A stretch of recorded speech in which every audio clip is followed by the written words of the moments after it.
You've been dreaming of buying that lake home for years now, and you finally got your ducks in a row, and it feels like the right time in your life to get serious about that purchase. But then you see this. Mortgage rates have skyrocketed to a 23-year high.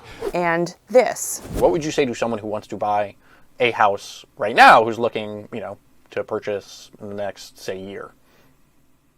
Yeah, so it can be done, but it's not going to be easy. And you start thinking, is now really the best time to buy a lake home? Should I wait to buy the house? Spoiler alert, I don't have a crystal ball, and while I don't know your personal circumstances to know if now is the best time for you to buy your lake home, I do have some really good considerations for you to think through while you're considering what to do. Believe it or not, I really understand the thought process of, is now a good time to buy a lake place? And I'm even going to walk you through a little bit of our thought process when we were deciding whether to buy a lake home during a really tumultuous real estate market. If you stick around. The first big consideration to help you decide whether now is a good time to buy a lake home is how you're planning to pay for that lake home. Some people who have owned their homes for a long time or have a lot of cash and savings are going to be cash buyers. And if you're paying cash for real estate, then you're going to be less impacted by rising interest rates. If you were a cash buyer 2.5 years ago when the interest rates were in the low 3s and high 2s, perhaps you would have bought a property cash and then gotten a loan on that property after closing to free up your cash to invest in something that paid a higher return. But as I'm filming this titillating video, interest rates are at an over 20-year high. They're sitting just under 8%. The percentage of cash buyers will vary depending on where you live, but where I live in magnificent Minnesota, roughly 22% of buyers are currently paying for real estate with cash. So for those people, they can fall back on their fat wads of cash as interest rates rise and potentially put a mortgage on the property later on down the road if interest rates come down and they decide they want to free up that money for something else. But for people who are having to take out a mortgage on the property, those higher interest rates can be totally prohibitive. Let me give you an example. Let's say you find a lake home for $750,000. The monthly mortgage payment, principal plus interest on a $750,000 house at a 3% interest rate is $3,163 per month. But the monthly payment on the same price house, but at a 7.5% interest rate, is a whopping $5,253 a month. That's an extra $25,000 a year. And house prices where I live in Minnesota haven't really gone down as interest rates have risen. In fact, we've seen tons of appreciation these past few years.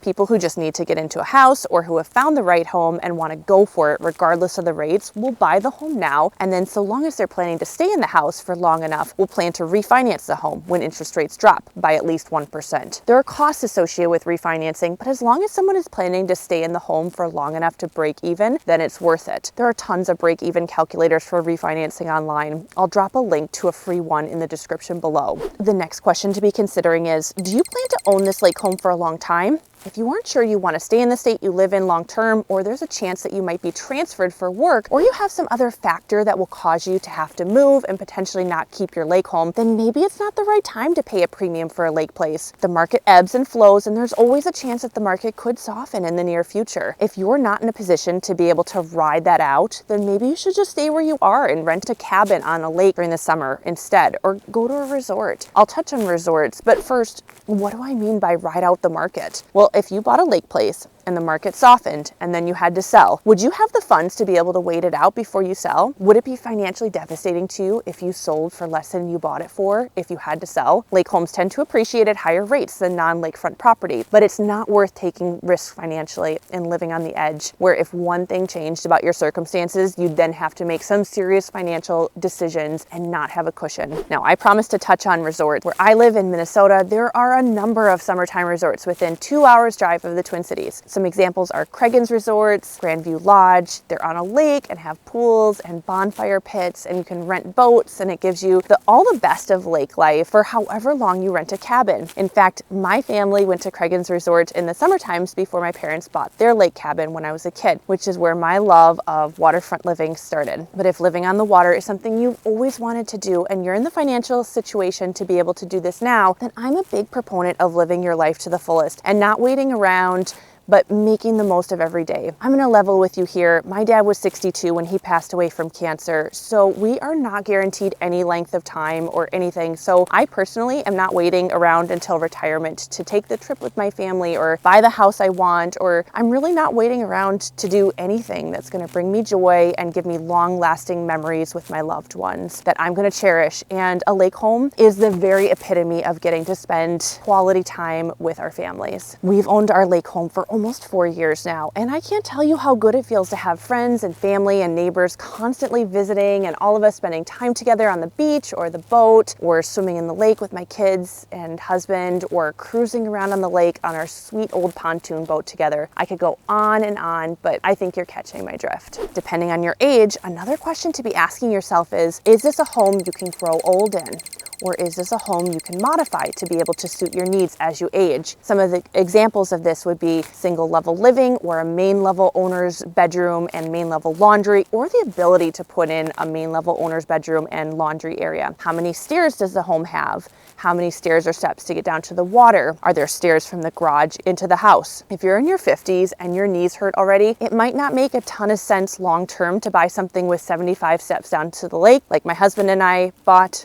Make sure to check out the video We Bought a Lake Home, the good, the bad, and the ugly. But if you find a walkout rambler, which means one story with a walkout basement, then that might be a great opportunity for you to live in and grow into, or age in place. The maintenance on lake homes are a lot of work. A lot more work than a normal home. So for most people, as they age, they hire out more and more of the maintenance, like putting in the dock and taking it out if you live somewhere where the lake freezes in the winter, like Minnesota, where I live. So if you're buying a lake home for the view and not to go swimming in the lake every day, then it might not matter how many steps it is to get down to the lake. And speaking of steps down to the lake, we have 75 of them. So let me tell you a little bit about our journey to deciding to buy our lake home, because when we were shopping for a lake home about 4 years ago, we were going through this exact thought process. We were finally in a position to buy our forever home, and we were hoping to find a lake home on a certain chain of lakes that is delightful, and it feels really wooded and remote, but it's less than 20 minutes from the Twin Cities. But here's the big kicker. It was right at the start of COVID, and the market came screeching to a halt, with everyone collectively holding their breath and putting their wallets back in their pockets and waiting to see, is the market going to totally crash and this wave of foreclosures going to happen? Are we crazy to even be considering buying a house right now? We felt scared that the market might be about to crash, because there were a lot of experts back then who were saying that it was going to crash at that time. Actually, there are still a lot of experts saying that the market is going to crash, and they've been saying it for the last 4 years. And we weren't sure about the house. I didn't even really like it very much the first time we saw it, but then I couldn't stop thinking about it afterward. I wanted 4 bedrooms instead of 3, and I was hoping for a lot that wasn't so sloped and had less stairs down to the lake. And we were hoping for an attached garage, not a detached garage. And we were really hoping for a primary suite, an owner's bedroom with an attached bathroom. Our house had none of these things, but I couldn't stop thinking about the house, and there was nothing else on the market in the area we wanted to be in, and nothing else for sale on the lake, and nothing else had come up on the market for months and months. So we finally decided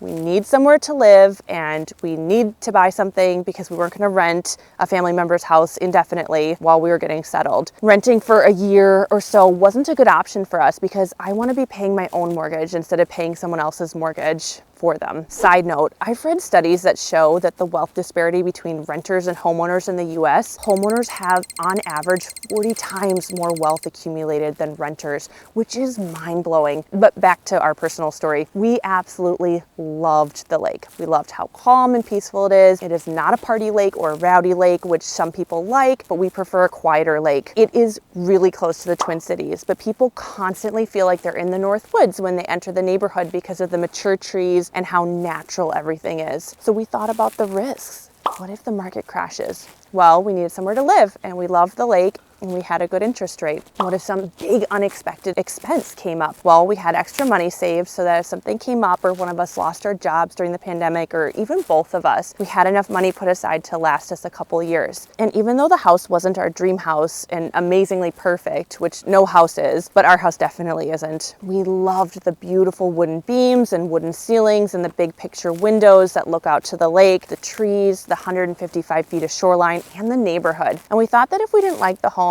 we wouldn't have to stay there forever. We can change or move. We came to terms on an offer and were pending and had a couple of months until closing, and we're locked in at a super low interest rate, and the real estate market just started going crazy. People woke up and saw those interest rates, and that is when we started seeing multiple offers on updated properties in desirable areas. And we closed on the property, and we were so glad that we bought the lake home we did, because another one did not come on the market for another year after we had bought ours, and it ended up selling for $130,000 more than we paid for ours, and it needed a lot of work. So we were super grateful and happy that we bought the lake home that came up instead of hoping for something better, because frankly, we would very likely still be looking for a lake home, and now we've had the most amazing 4 years at our lake home. Another question to ask yourself is, what is the local market like where you live or where you're going to be buying a home? If you don't know what the real estate market is doing where you're looking to buy, the best thing you can do is speak to a local real estate agent in the area you're looking. I'm connected with amazing agents around the country, so make sure to click on the link within the description below to connect with me, and I will hook you up with the best of the best. If a home on your desired lake comes on the market once every year or two, then run, don't walk, to explore that opportunity more. If the current higher interest rates have slowed down sales and you've seen price drops where you live, strategically, this could be a great time for you to buy something, because the reality is, as soon as the interest rates drop down again, the market is going to be flooded with buyers who are waiting for interest rates to drop again, and the increased demand will cause real estate prices to rise. Pro tip, some super smart people buy when the interest rates are higher, knowing that if and when interest rates drop by at least a percentage point in the future, so long as they plan to hold on to the property for at least 6 more years, it will be financially beneficial for them to refinance in the future. I talk a lot about the real estate market in my video, why lake home prices haven't crashed yet. So check that out for sure, and drop me a comment below. What real estate market trends are you seeing where you live?